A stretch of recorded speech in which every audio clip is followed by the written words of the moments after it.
बिस्मिल्लाहिर्रहमानिर्रहीम। अल्लाहुम्मा सल्लि अला मुहम्मद व अला आलि मुहम्मद। अस्सलामु अलैकुम वरहमतुल्लाहि वबरकातुहू। क्या हमने कभी गौर किया है कि एक ही दरूद शरीफ पढ़ने वाले दो लोग, एक के दिल में सुकून उतरता है और दूसरे के दिल में वो कैफियत नहीं आती। क्या दरूद शरीफ में फ़र्क है? नहीं, फ़र्क अल्फाज में नहीं, फ़र्क हमारे दिल में है जो पढ़ रहा है। एक दिल वो है जो सिर्फ़ अपनी ज़रूरत लेकर आता है और एक दिल वो है जो सिर्फ मोहब्बत लेकर आता है। आज हम इसी राज को खोलने वाले हैं कि दरूद बराए दरूद और दरूद बराए ज़रूरत, इसमें फ़र्क क्या है और हम खुद किस कैफियत में दरूद पाक पढ़ रहे हैं। अगर ये राज समझ आ गया तो दरूद पाक हमारी ज़ुबान से नहीं, हमारी रूह से निकलेगा। दरूद शरीफ को अगर गहराई से समझा जाए तो असल फ़र्क अल्फाज में नहीं बल्कि नीयत और अंदरूनी कैफियत में है। आम तौर पर हम सब दरूद पाक पढ़ते हैं, लेकिन कम लोग ये समझ पाते हैं कि दरूद की असल ताकत कहाँ से है। असल फ़र्क ज़ुबान के अल्फाज में नहीं बल्कि दिल की कैफियत, नीयत की सिमत और बातनी तवज्जो में है।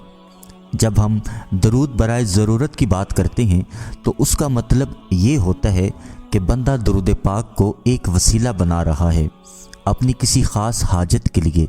वो रिस्क में कुशादगी चाहता है, बीमारी से शिफा चाहता है, घर के मसाइल का हल चाहता है या दिल की कोई भी हाजत है उसको पूरा करना चाहता है।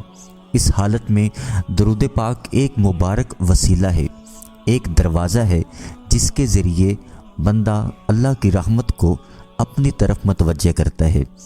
इसमें कोई ख़राबी नहीं, कोई हर्ज नहीं, बल्कि ये एक फ़ितरी अमल है, क्योंकि इंसान अपनी ज़रूरत के वक्त ही ज़्यादा झुकता है, ज़्यादा याद करता है और ज़्यादा मांगता है। लेकिन यहाँ पर एक बात समझना बहुत ज़रूरी है कि जब बंदा दरूद पाक को अपनी ज़रूरत तक महदूद कर देता है तो उसकी तवज्जो का मरकज़ रसूल अल्लाह सल्लल्लाहु अलैहि वसल्लम नहीं बल्कि उसकी अपनी हाजत, अपनी मुश्किल होती है।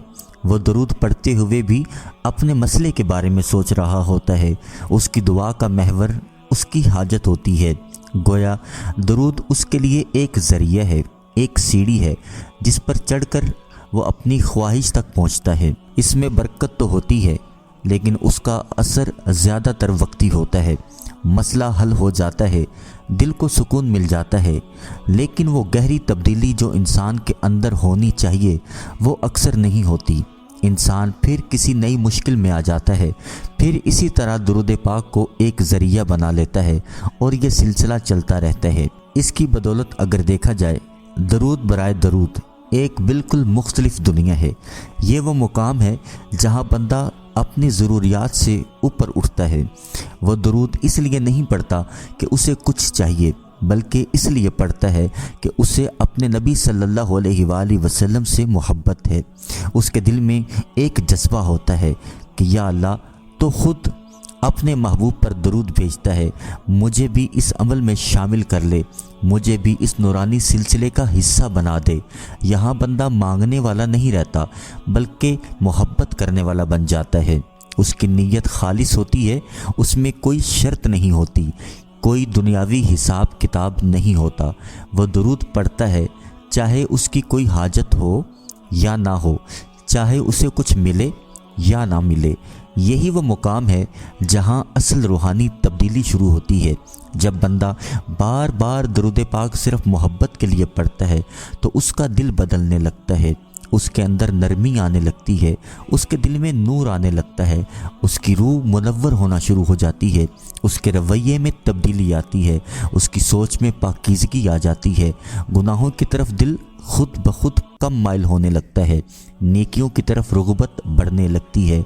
उसे महसूस होता है कि जैसे उसके दिल पर कोई बोझ था जो आहिस्ता आहिस्ता हट रहा है, जैसे उसके अंदर एक रोशनी पैदा हो रही है। ये वो असर है जो सिर्फ दरूद बराए दरूद में पैदा होता है, क्योंकि यहाँ बंदा अपने नफ्स से निकलकर एक आला ताल्लुक़ में दाखिल हो रहा होता है। एक और गहरी बात यह है, जब बंदा सिर्फ मोहब्बत के लिए दरूद पाक पढ़ता है तो अल्लाह ताला उसकी ज़रूरियात का ख़ुद ख्याल करना शुरू करता है। उसे मांगने की ज़रूरत कम पड़ती है, क्योंकि देने वाला اس کی حالت کو دیکھ کر خود عطا کرنے لگتا ہے۔ یہ وہ مقام ہے جسے اولیاء کرام نے بیان کیا ہے کہ جب بندہ اللہ کے محبوب صلی اللہ علیہ وآلہ وسلم کے ذکر میں کھو جاتا ہے تو اللہ اس کے معاملات کو خود سنبھالتا ہے۔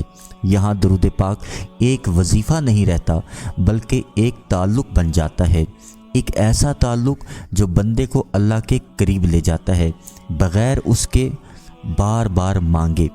تاہم یہاں پر اس کا مطلب یہ نہیں کہ درود برائے ضرورت کو چھوڑ دیا جائے۔ حقیقت میں انسان کا سفر یہی ہے کہ وہ ضرورت سے محبت تک پہنچے۔ شروع میں انسان اپنی حاجات ساتھ لے کر آتا ہے، وہ مانگتا ہے، وہ روتا ہے، وہ درود کو وسیلہ بناتا ہے۔ یہ ایک قدرتی مرحلہ ہے، لیکن اگر وہ اس پر ہی رک جائے تو وہ اصل خزانے تک نہیں پہنچ پاتا۔ اصل کمال یہ ہے کہ وہ آہستہ آہستہ اپنی نیت کو بدلنا شروع کرے۔ پہلے 100 دفعہ درود پاک اپنی حاجت کے لیے پڑھے، پھر 100 دفعہ درود پاک صرف محبت کے لیے پڑھے، پھر ایک وقت آئے گا کہ محبت والا درود بڑھ جائے گا اور حاجت والا کم ہو جائے گا۔ پھر ایک ایسا لمحہ بھی آ سکتا ہے کہ جب بندہ درود پاک پڑھتے ہوئے اپنی حاجت کو بھول جائے گا اور حضور صلی اللہ علیہ وآلہ وسلم کی محبت میں گم ہو جائے گا۔ یہی وہ لمحہ ہے جب اصل دروازہ کھلتا ہے، یہی وہ کیفیت ہے جہاں درود پاک دل کو زندہ کرتا ہے، روح کو بیدار کرتا ہے اور انسان کو ایک نئی زندگی دیتا ہے۔ اس مقام پر بندہ یہ نہیں سوچتا کہ اسے کیا ملا، بلکہ اس پر خوش ہوتا ہے کہ اسے درود پڑھنے کی توفیق ملی، کیونکہ وہ سمجھ جاتا ہے کہ اصل نعمت درود پڑھنا ہے، نہ کہ صرف اس کے ذریعے کچھ حاصل کرنا۔ آپ صرف ضرورت کے لیے درود پڑھیں گے تو آپ کو آپ کی ضرورت مل جائے گی، لیکن اگر محبت کے لیے درود پڑھیں گے تو آپ کو وہ ملے گا جو ضرورت سے بھی زیادہ بڑا ہے، یعنی سکون، قربت، راحت اور ایک ایسا تعلق جو کبھی ختم نہیں ہوتا۔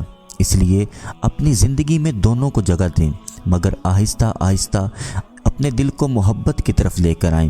ضرورت کو چھوڑ دیں، محبت میں پڑھیں، کیونکہ جو درود پاک محبت سے پڑھا جاتا ہے، نیت سے، ادب سے، وہ صرف الفاظ نہیں رہتے، وہ نور بن جاتا ہے اور وہ نور انسان کی پوری زندگی کو روشن کر دیتا ہے۔ عملی طور پر بہترین راستہ ہے کہ آپ درود پاک پڑھیں، وہ درود برائے درود ہو، وہ درود برائے ضرورت ہو، دونوں کو ساتھ لے کر چلیں۔ شروع میں اگر آپ کے دل میں کوئی حاجت ہے تو اس کے لیے درود پاک پڑھیں، لیکن اس کے ساتھ ساتھ کچھ درود پاک کی تعداد ایسی ہو جو صرف محبت میں پڑھی جائے، جس میں آقا صلی اللہ علیہ وآلہ وسلم کی خالص محبت کے لیے ہو، جن میں آپ کچھ نہ مانگیں، آہستہ آہستہ یہ محبت والا درود بڑھاتے جائیں۔ ایک وقت آئے گا جب آپ محسوس کریں گے کہ آپ کی توجہ حاجت سے ہٹ کر آقا صلی اللہ علیہ وآلہ وسلم کی محبت میں لگ گئی ہے، اور یہی اصل کامیابی ہے، کیونکہ جب بندہ مانگنے سے آگے بڑھ جاتا ہے، محبت کے مقام پر آ جاتا ہے، تو اللہ اسے وہ دیتا ہے جو اس نے مانگا ہوتا ہے، اور وہ بھی دیتا ہے جو کبھی اس نے سوچا نہیں ہوتا۔ آخر میں آپ اور میں ہم خود سے ایک سوال کریں کہ آج تک ہم نے جتنا بھی درود پاک پڑھا وہ زیادہ تر کس کے لیے تھا؟ حاجت کے لیے تھا یا محبت رسول پاک صلی اللہ علیہ وآلہ وسلم کے لیے تھا؟ اپنی ضرورت تھی یا اپنے نبی صلی اللہ علیہ وآلہ وسلم کی محبت؟ اگر صرف ضرورت کے لیے تھا تو آج سے ایک نیا آغاز کرتے ہیں۔